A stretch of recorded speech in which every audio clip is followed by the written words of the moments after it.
शिव पुराण श्री रुद्र संहिता मैना हिमालय का तप व वरदान प्राप्ति। ब्रह्मा जी बोले, मैना और हिमालय दोनों सदैव देवी जगदम्बा के अमृतमयी और कल्याणमयी स्वरूप का चिंतन करते और उनकी आराधना में ही मग्न रहते थे। मैना देवी की कृपा दृष्टि पाने के लिए शिवजी सहित उनकी आराधना करती थीं। वे ब्राह्मणों को दान देती और उन्हें भोजन कराती थीं। मन में देवी दुर्गा को पुत्री रूप में पाने की इच्छा लिए हिमालय और मैना ने चैत्र मास से आरंभ कर 27 वर्षों तक देवी की पूजा अर्चना नियमित रूप से की।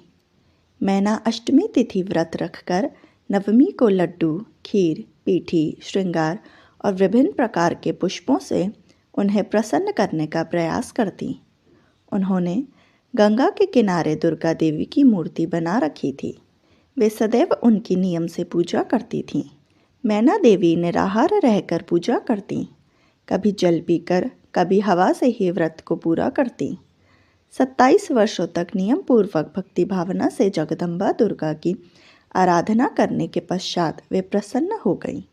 तब देवी जगदम्बा ने मैना और हिमालय को अपने साक्षात दर्शन दिए। देवी जगदम्बा बोली, हे गिरिराज हिमालय और महारानी मैना, मैं तुम दोनों की तपस्या से बहुत प्रसन्न हूँ, इसलिए जो तुम्हारी इच्छा हो वह वरदान मांग सकते हो। हे हिमालय प्रिया मैना, तुम्हारी तपस्या और व्रत से मुझे बड़ी प्रसन्नता हुई है, इसलिए मैं तुम्हें मनवांछित फल प्रदान करूँगी। सो जो इच्छा हो कहो। तब मैना देवी दुर्गा को भक्ति भावना से प्रणाम करके बोली, देवी जगदम्बिके, आपके प्रत्यक्ष दर्शन करके मैं धन्य हो गई।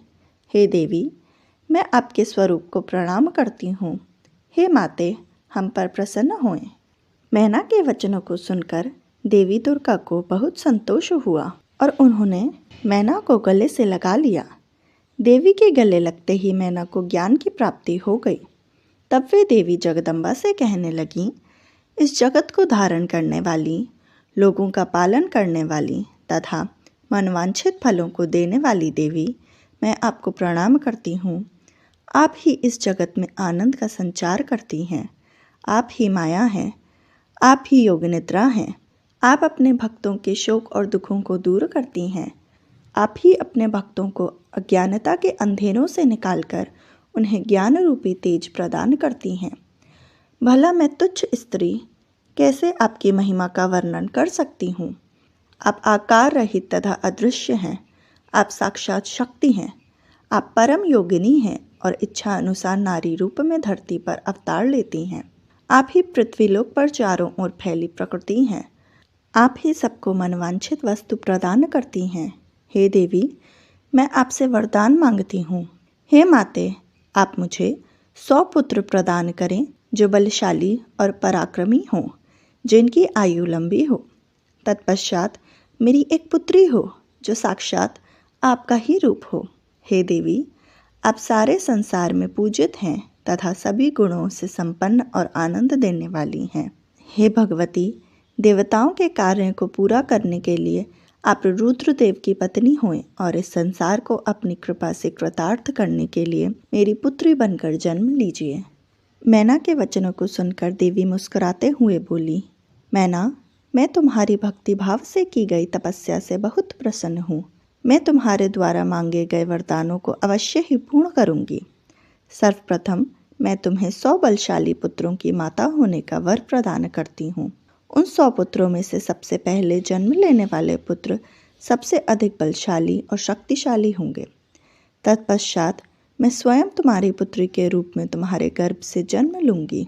तब मैं देवताओं के हित का कल्याण करूँगी। यह कहकर जगत जननी परमेश्वरी देवी जगदम्बा वहाँ से अंतर्ध्यान हो गई। धीरे धीरे समय व्यतीत हो गया। समय पूर्ण होने पर मैना ने एक पुत्र को जन्म दिया, जिसका नाम मैनाक रखा गया। पुत्र प्राप्ति की सूचना मिलने पर हिमालय हर्ष से उद्वेलित हो गए और उन्होंने अपने नगर में बहुत बड़ा उत्सव किया। इसके बाद हिमालय के यहाँ 99 और पुत्रों ने जन्म लिया। 100 पुत्रों में मैनाक सबसे बड़ा और बलशाली था। उसका विवाह नाग कन्याओं से हुआ। जब इंद्रदेव पर्वतों पर क्रोध करके उनके पंखों को काटने लगे तो मैनाक समुद्र की शरण में चला गया। उस समय पवनदेव ने इस कार्य में मैनाक की सहायता की। वहाँ उसकी समुद्र से मित्रता हो गई।